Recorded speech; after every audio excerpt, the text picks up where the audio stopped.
Hey there, this is John, the webmaster for the Heart of Texas Labrador Rescue Site. And today I'm going to go over some stuff that we're doing to fix the application process. And as everyone likes PowerPoint, I'm going to do a very small PowerPoint presentation. So here we go. We have user issues with the current application. And what are they? Well, the big one that George has to deal with is duplicate payments. We have a lot of cases where people apply for a dog and they pay their $25 through the PayPal. Actually, it goes through PayPal and it's duplicated, and George has to refund them the amount. And it causes him a lot of time and effort to do it. Then we have the adopter problems. Many of you don't see those, but I see them in the logs because I look at the logs, and there's problems where they basically don't finish the application, or they close the browser, or they hit the back button, or they resubmit the payment not knowing they already paid, hence the biggest problem with the duplicate payments. So lastly, they have no idea where they are in the application process, and we want to fix that. Technical issues. Well, the current code for the application was written in 2000, actually, so it's actually 18 years old instead of 15. The technology it's using is no longer supported. And as I said in the first slide, it doesn't keep track of where the adoptee is in the process. So the plan is to fix it. We're going to use the latest technology. David Ballard has helped me with this. We actually have a new client type application that I'm going to demo. So this will fix the duplicate payment problems, and both admins and users know where they are in the process. Currently in the back end, the admins know where they are in the process because I do have a little small application that shows kind of the flow of where they are, and that's not going away. We're still going to keep that even with the new application, but it's going to get better. And now I'm going to switch over to the demo. So before we go to the new app, let's look at the main page that is in production. So we see the link for the online adoption application. This is what it looks like today. What the new application is going to not look like, but behave like, is going to be this one. This picture will most likely be similar to what you see on the main page, which is the rotating pictures of the current dogs for adoption. But the big difference is there's now a sign in and a register for people wanting to adopt a dog. And why did we go this way? Well, I tried using cookies to track people, and it didn't work very well, and it was easy to actually break the security. And as you probably know, in the last 2 years, I've been dealing with a lot of security issues because for whatever reason, people have been trying to break into the lab rescue site. I don't know why. I think probably because people tend to use the similar passwords across sites, and so if they can get your password, or anybody's password for that matter, and from one site, they can use it for banking, for instance. So we came up with a registration process that is Dave and I did, and I'm going to walk you through how that works and actually some of the security behind it. Part of this code is already working, and so let's get started. I have not registered yet as a person that wants to adopt a dog, so I'm going to click on register, and you'll get the information about the requirements to adopt a dog. So once you agree to these requirements, click OK, you proceed with the registration. The zip code is still the same zip code process that works on the old application, and that is to determine whether you are actually within the, I believe, 200-mile radius of Austin. So we're checking to see if you're in Texas. We're checking to see if you are within the radius of Austin, and if not, you get the same error message you would get if you were using the old application.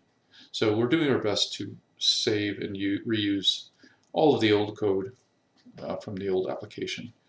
So I live in Dripping Springs, so my zip code is 78620. I check it.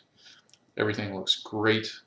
It says I'm in the area, so I'm going to use the pre-fill that Google Chrome does, and then I'm going to continue.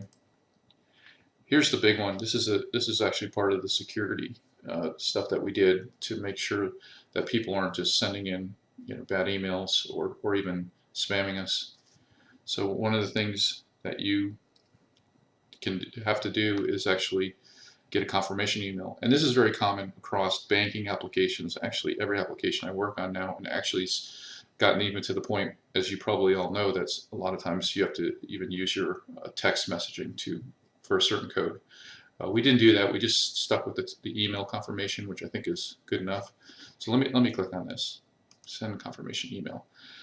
So hopefully it's sent a confirmation email to my Gmail, and I will check that in a second.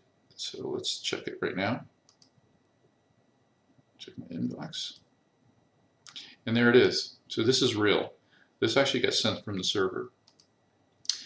And this is the confirmation. So we know that it's a real email address. And so if someone's going to register with our site as a person that wanted to adopt a dog, we're going to know because they get a code that is unique to them.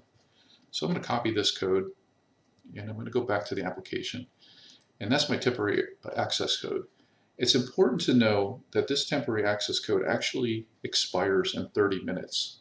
So again, it's following the same types of security that even the banking systems are using today. So I'm going to type in my code that I just got, confirm it, and now I'm at the point where I can actually create a password for John Dwyer.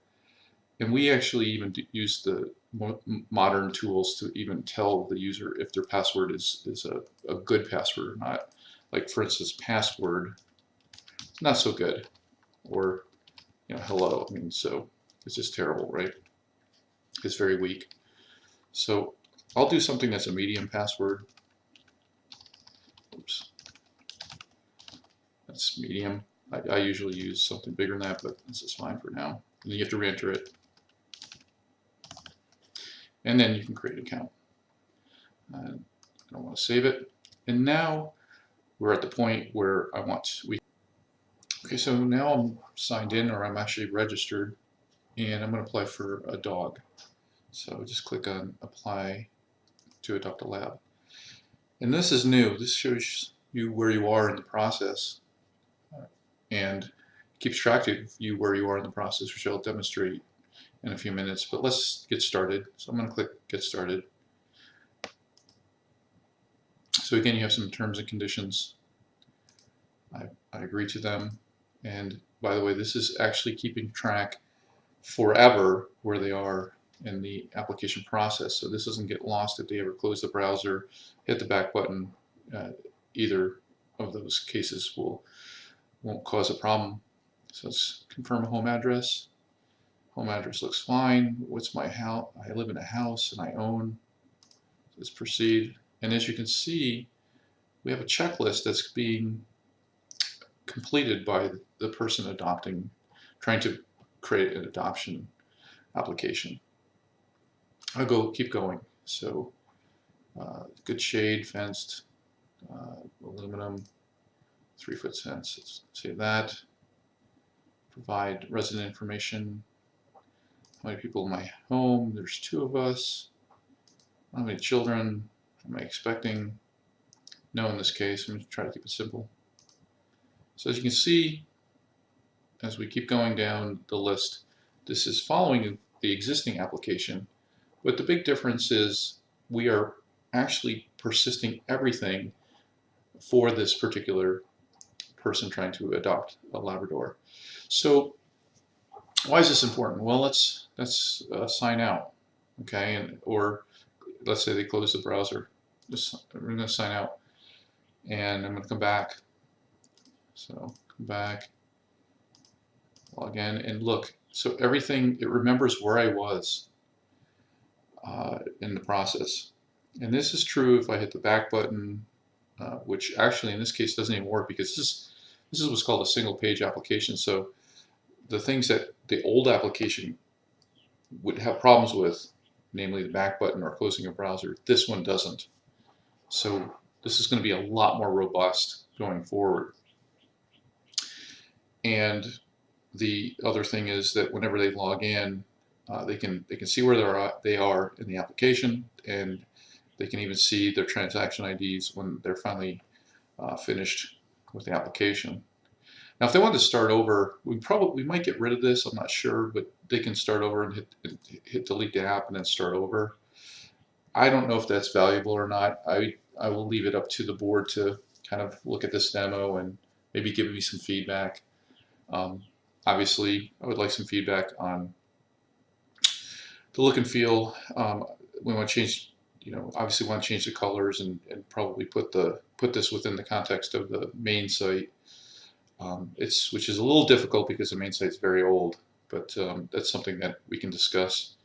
Obviously, we can change the colors to match what the old site looks like, and again, as I mentioned in an earlier part of this demo, that the pictures we can use what's used on the main page, which is a random dog that's currently waiting for adoption.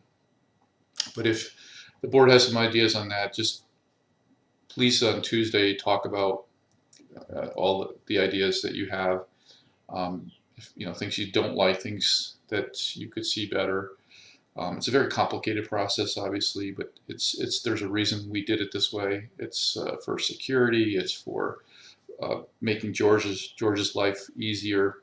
It's moving to new technology that can actually support all of these things that we want to do, and it's actually a technology that we'll probably use for many other pieces of the application. So please give me some feedback at johndewire@gmail.com. Margaret has my information, and thank you for watching the demo.